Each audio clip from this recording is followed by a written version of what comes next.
quand même... Retour pour la dernière partie, feuille de route de la CEDEAO, puisque c'est cela que nous parlons. Poursuivre le dialogue, mais comment? Puisque au point 49, la conférence renouvelle son soutien aux deux facilitateurs au dialogue inter-togolais et leur demande de poursuivre leurs efforts en vue d'une résolution rapide et durable de la situation socio-politique au Togo et de lui rendre compte lors de la prochaine réunion. Mais comment on poursuit un dialogue qui n'a accouché de rien du tout plusieurs semaines durant?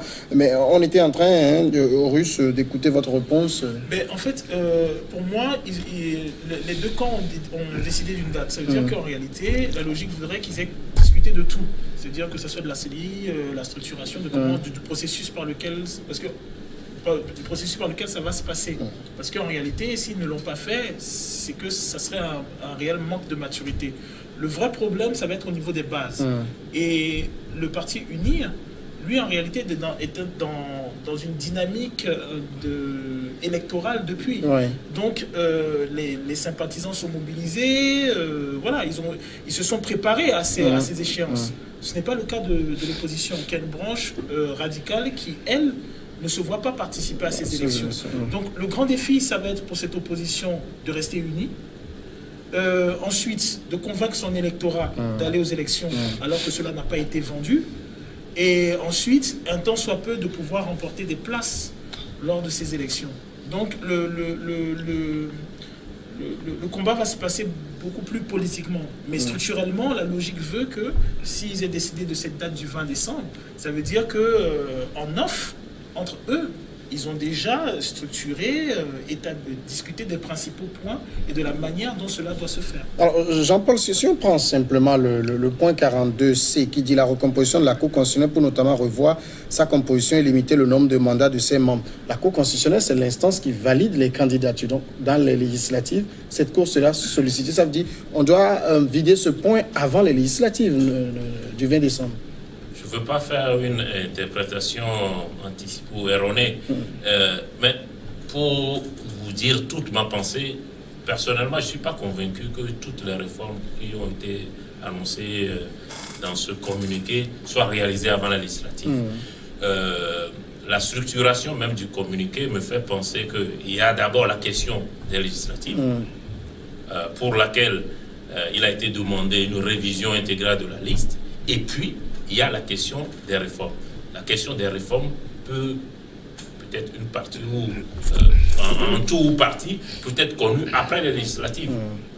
Parce que n'oublions pas aussi que l'Assemblée nationale actuelle a son mandat déjà expiré. Et que selon certains constitutionnalistes... C'est le 19 août que le mandat finit.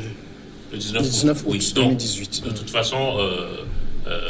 avant le 20 décembre. Et donc, d'ici le 19 août, l'Assemblée nationale, après le 19 août, l'Assemblée nationale n'aura plus, puisqu'elle sera là, en fait, pour expédier les affaires courantes, et de ce point de vue, selon certains constitutionnalistes, n'a pas compétence pour connaître des réformes fondamentales. Donc, je ne suis pas convaincu que ces réformes, toutes ces réformes puissent être... faites avant les législatives, quitte à ce que la prochaine assemblée qui aura davantage de légitimité prenne en charge ces réformes-là. Mais on verra bien ce qu'en disent les acteurs eux-mêmes. C'est une interprétation d'observateur que je suis. Alain Soso. Oui, moi je crois quand même qu'il est fondamental que certaines réformes soient opérées avant les législatives, notamment la recomposition de la Cour constitutionnelle, pour qu'on y adhère des représentants de l'opposition. Moi je crois quand même que en mettant dans la Cour constitutionnelle des représentants de l'opposition, on va essayer déjà de diminuer les conflits qui naissent après la proclamation officielle des résultats par cette Cour constitutionnelle, étant donné que... Peut-être sur ce point, je voudrais quand même vous poser une question précise là-dessus. La composition de la Cour constitutionnelle est décidée par la Constitution. Le président nomme 4 5 sont élus par le Parlement où unir est majoritaire. Alors qu'est-ce qu'on fait? Les gens que l'opposition choisit, ils se le font nommer par le président ou par l'Assemblée? Comment ça sera? C'est pour ça que je dis que le Togolais, la classe politique togolaise doit faire preuve d'ingéniosité et d'esprit d'apaisement pour calmer ce pays. Parce que, je l'ai dit déjà, le pays là est assis sur une braise. Tout peut chambouler à tout moment. Le président de la République peut trouver, à travers l'Assemblée nationale, un consensus pour faire élire, en dehors même des partis politiques, des gens intègres de la société civile, des gens qui connaissent le boulot, qui ne sont affiliés à aucun parti et qui prendront des décisions dans l'intérêt supérieur de la nation togolaise. Encore faut-il qu'on trouve ces gens qui ne sont affiliés à aucun parti. Il y en a. C'est compliqué. Moi, je connais des gens qui ne sont membres d'aucun parti politique, mais qui sont des gens sérieux qui peuvent travailler. Donc, il est quand même urgent pour la partie présidentielle. C'est comme on dit souvent dans une maison, c'est le père de famille qui rassemble tout le monde pour apaiser la maison. Donc, la partie présidentielle qui est majoritaire dans le pays, qui a gouverné depuis 51 ans, peut se dire, pour apaiser le pays, de trouver des gens en dehors des partis politiques même. Bon, il faut mettre quand même des gens de l'opposition dans le pouvoir, mais des gens qui n'ont pas d'obédience politique, de la société civile, des responsables qui pensent d'abord au pays avant de penser à eux-mêmes, pour que cette question-là soit une question qui soit réglée de manière pacifique. Ce n'est pas parce que le président de la République a des prérogatives de nommer des gens qu'il est obligé forcément de nommer des gens qui sont dans son camp. Et c'est ce qu'on, malheureusement, qui se fait au Togo depuis des années. Si tu n'es pas proche du pouvoir, tu n'es pas nommé à des postes de responsabilité, ou bien tu n'es pas nommé dans les administrations, etc. Donc il faut cesser avec cette pratique moyenâgeuse de faire de la politique et évoluer. Alors, si tu permets, sur ce point, je ne suis pas sûr que le fait d'avoir, je n'ai rien contre, mais le fait d'avoir des représentants de l'opposition dans la Cour constitutionnelle ne garantit pas non plus la non-contestation. Les représentants de l'opposition siègent bien à la CENI. Nous tous, on voit comment ça se passe. Non, j'ai dit que ça va diminuer les risques. La deuxième chose, c'est... Ça va diminuer les risques. Est-ce qu'on peut recomposer la Cour sans changer les dispositions constitutionnelles? Puisque la CEDEAO a dit aussi que tout cela se fait dans le respect de la Constitution. Il faut changer les dispositions constitutionnelles, d'autant plus que les membres de la Cour sont nommés, me semble, pour 7 ans. 7 ans. Donc, est-ce qu'on raccourcit la durée du mandat? La durée de mandat de certains, on les vire? Ou est-ce qu'on vote de nouvelles dispositions et on attend la fin du mandat des juges de la Cour constitutionnelle pour en nommer de nouveaux? Je crois que c'est ces questions qui doivent être peut-être débattues dans le cadre du dialogue. Jean-Paul, n'oublie pas que la feuille de route de la CEDEAO prévoit de faire les réformes à l'Assemblée nationale. Donc ça veut dire que cette constitution peut être changée bien avant le processus électoral. C'est une question de volonté politique. Si le pouvoir et l'opposition s'entendent aujourd'hui, on peut convoquer dès demain une session extraordinaire du Parlement et faire voter toutes les lois et quitte maintenant au pouvoir de les décréter pour que ça devienne une loi de la République. Alors vous avez très bien dit, si les deux s'entendent, et ça nous amène au dernier sujet. Le dialogue doit continuer, mais on a vu ce que le dialogue a donné jusqu'à présent aux Russes. C'est de la politique. Moi, je ne crois pas. C'est de la politique. Et moi, je me souviens, quand ce conflit a commencé, je me rappelle que sur ton plateau, je disais chaque camp est en train d'investir sa survie politique. Chaque camp investit sa survie politique. De ce combat, il n'en restera qu'un.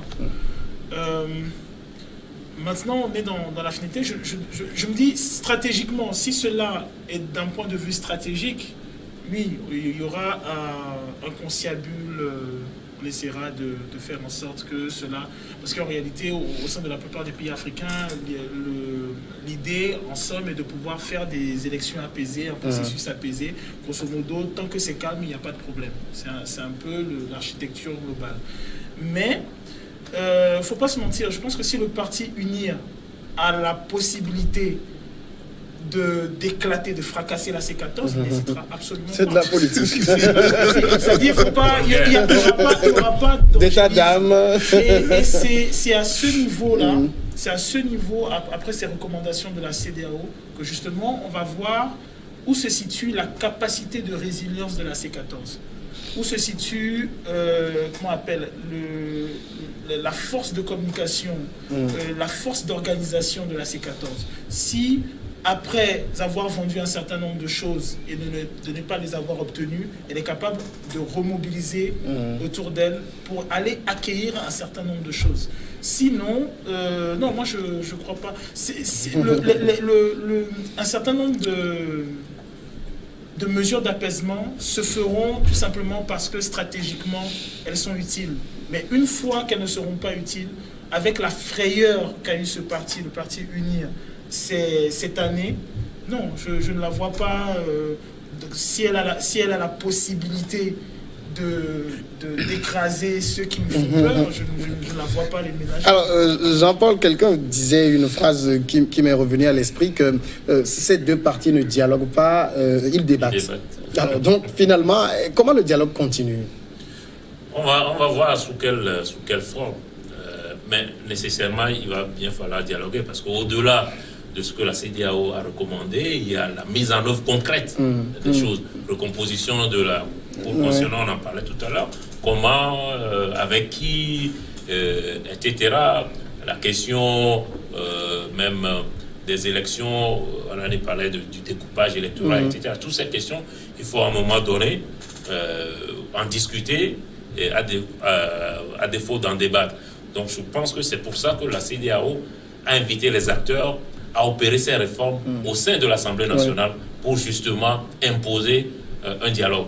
Puisque aucune des parties prenantes n'a la majorité qualifiée pour opérer à elle seule les réformes, il faut nécessairement dialoguer pour trouver cette majorité qualifiée. Donc, ils sont appelés à prendre leur responsabilité. Les acteurs n'ont pas changé. Les mêmes personnes dans les mêmes circonstances produiront peut-être les mêmes effets. Ruiz disait quelque chose d'important tout à l'heure et peut-être on n'en a pas suffisamment parlé. Il y a eu un point de blocage, enfin le point de blocage de tout ça. Nous ne voilons pas la face. Depuis le 19 août, le dialogue aurait pu évoluer s'il n'y avait pas ce point de blocage. Le point de blocage, c'était la candidature du chef de l'État en 2020. Je pense qu'au cours des débats, du dialogue et de la facilitation, je pense, même s'ils ne l'ont pas dit clairement, l'opposition a compris que ce n'est pas quelque chose qu'ils pouvaient obtenir, y compris auprès des médiateurs. Donc, je crois que quelque part dans leur pays, ils ont dû faire une croix, en tout cas pour l'instant, sur cette revendication majeure. Et je pense que s'ils mettent de côté cette revendication qu'ils ont brandie pendant 1 an, pour tout le reste, je pense qu'ils vont trouver un accord. Parce que je disais au début de l'émission que si on fait une colonne des points d'accord entre la coalition 14 et UNIR, vous verrez bien qu'il y a beaucoup plus de points d'accord que de désaccords. Le point de désaccord essentiel, c'est sur la candidature au nom de Faure Gnassingbé en 2020. Et encore une fois, cette question ne peut pas relever de la compétence de la CEDEAO, ni même celle d'UNIR. Faure Gnassingbé décidera seul s'il veut se présenter ou pas. Si vous permettez, moi peut-être, moi je dirais le troisième acteur qu'on n'a pas entendu et qui pour moi est un des plus majeurs, c'est la société civile. Elle a été évoquée dans les recommandations aussi. On l'a appelé à s'abstenir de tout acte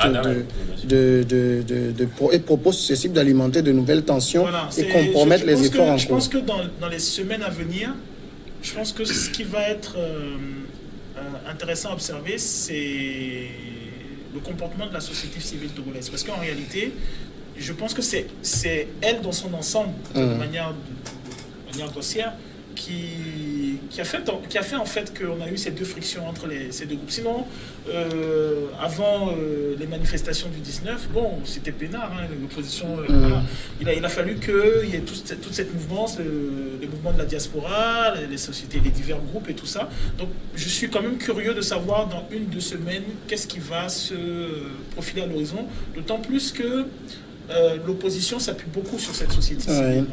Donc, qu'est-ce que cela nous réserve? Et c'est là où, quelque part, oui, je rejoins un peu M. Sossou, parce que, oui, je trouve que il faut quand même aller de manière apaisée, parce qu'on peut avoir l'impression qu'on est sur des braises.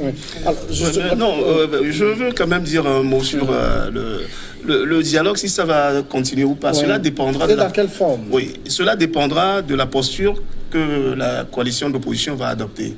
Si la coalition d'opposition accepte de suivre la feuille de route de la CEDEAO, il y aura un dialogue vraiment qui va être positif, qui va être beaucoup plus concret, où on ira aux choses sérieuses.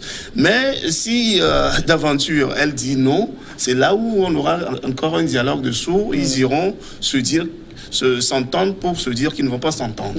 Ça, c'est un problème. Quand on dit que l'opposition se base beaucoup plus sur la société civile, je crois que non. L'opposition... Il y a quand même une certaine société civile qui semble reprendre, disons, trait pour trait je crois d'ailleurs que certains partis, même de la coalition, se disputent un rôle avec la société civile, soyons francs et disons-le. Sinon, la coalition pourrait déjà se mettre derrière et mettre en avant la société civile, étant donné que l'opposition, les partis politiques ont des points de vue tranchés, divergents, entre eux-mêmes d'abord, parce qu'ils n'ont pas les mêmes projets de société. Donc, l'opposition pourrait s'entendre et mettre devant la société civile, quitte à cette opposition d'accompagner la société civile par la mobilisation de leurs bases, de leurs militants, etc. Donc, je ne crois pas que la société civile est mise en avant par les partis politiques. 2011-12, oui, avec le CST, mais le résultat, vous l'avez vu, comment le CST est terminé. Donc, je ne crois pas que la société civile, d'ailleurs, quand vous voyez, quand la société civile appelle à des manifestations, ce n'est pas aussi monstre que... Parce que déjà, il y a beaucoup de gens, des militants qui vont dire, oh non, celui qui dirige le Front Togo debout, il est plutôt proche de tel parti que de tel autre. Et d'autres vont dire, mais le secrétaire général est beaucoup plus proche de tel autre. Donc, vous voyez, voilà, c'est ces calculs qui vont reprendre. Donc, au niveau du dialogue, j'ai fait une analyse ce matin sur ma page Facebook où je disais que il faut maintenant avoir le courage d'assumer ses responsabilités. Donc, ce courage-là, c'est ça qui manque. Parce qu'un parti politique est appelé à faire des choix difficiles. C'est au parti d'expliquer, d'être pédagogue, d'expliquer aux militants pourquoi ils ont fait tel choix à tel moment. Mais c'est ça qui manque au Togo, étant donné qu'on fait toujours tellement d'enchères, et puis après, on se rend compte qu'on brasse du vent et que ce qu'on est en train de vendre n'existe pas. Donc, comment encore maintenant expliquer cela au peuple? Mais la politique, c'est faire des choix, les assumer, tout en étant pédagogue et expliquer à la base pourquoi à tel moment, T, on a pris telle décision X. Alors, Jean-Paul, est-ce que le dialogue en question, c'est à l'Assemblée nationale qu'il se poursuit, ou bien c'est dans un autre cadre, ou bien carrément c'est dans le comité de suivi? Non, le comité de suivi, enfin, à mon sens, est censé suivre le dialogue et voir s'il y a des difficultés, etc. Donc, ce n'est pas dans le cadre du comité de suivi. Le dialogue politique tel qu'il a été, le format qui a été mis en place depuis, à mon avis, doit se poursuivre sous ce format-là. La coalition d'un côté, unir de l'autre. Maintenant, est-ce que, suite aux recommandations, il faut élargir ce dialogue à d'autres acteurs qui n'étaient pas partie prenante, notamment le NEC, etc. Je ne sais pas, ça m'étonnerait que la coalition 14 soit d'accord pour qu'on l'élargisse. Oui, mais est-ce qu'au même moment, les autres ne vont pas respecter parce que vous voulez faire des lois électorales auxquelles eux, ils seront soumis et vous voulez être seul à en parler? Oui, mais ça a toujours été la réalité, l'exclusion, parce que certains se croient plus légitimes, souvent ou parfois sur la base de rien du tout, mais revendiquent le fait de parler au nom du peuple, même si beaucoup d'entre eux n'ont pas reçu l'onction du suffrage universel, ne se sont jamais présentés à une élection. Vous prenez le net, quoi qu'on reproche à Djeritama, etc. Moi, il a été à l'élection présidentielle.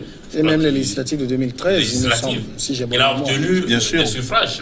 Et contrairement à beaucoup de partis qui sont dans la coalition de 14, qui ne se sont jamais présentés devant le suffrage universel, mais pourtant qui pensent qu'ils sont plus légitimes à parler que le net de Djeritama. Vous prenez Obu Abéomé Kodjo, qui a été à une élection présidentielle également, qui a reçu des suffrages, même si c'est pas beaucoup, il en a reçu. Ce qui n'est pas le cas de beaucoup de gens dans le... Donc, les exclure, je crois qu'ils ont accepté d'être exclus pour donner la chance au dialogue. Aujourd'hui, qu'il y a une feuille de route qui a été adoptée,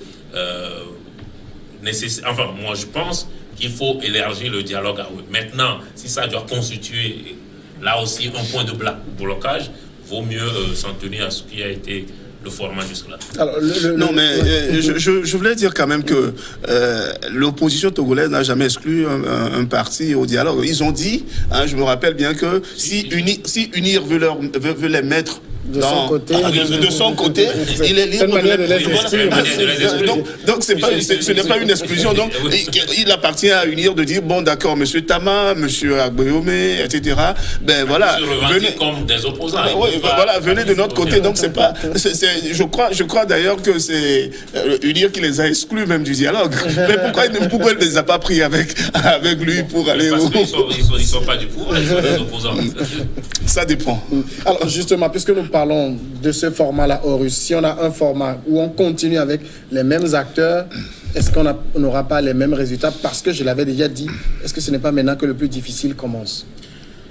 Il faut avoir les... À mon sens, il faut avoir autour de la table les antagonistes les plus belliqueux. C'est-à-dire... ceux qui ont quelque chose de concret à opposer. Je pense qu'à trop élargir la table, parfois, on peut se perdre dans le débat. Et après, on rentre dans la friction de qui est du camp de l'autre ou qui est du camp de l'autre. Maintenant, ce qui est vrai, c'est qu'à un moment aussi, je pense qu'au niveau de cette table-là, il faut avoir des acteurs de bonne foi. Et le problème du dialogue togolais, je pense que ce n'est pas en réalité la compétence des acteurs qui s'y trouvent, c'est la bonne foi des acteurs. On a l'impression parfois qu'il n'y a pas de bonne foi. Donc les gens y vont avec un chemin tout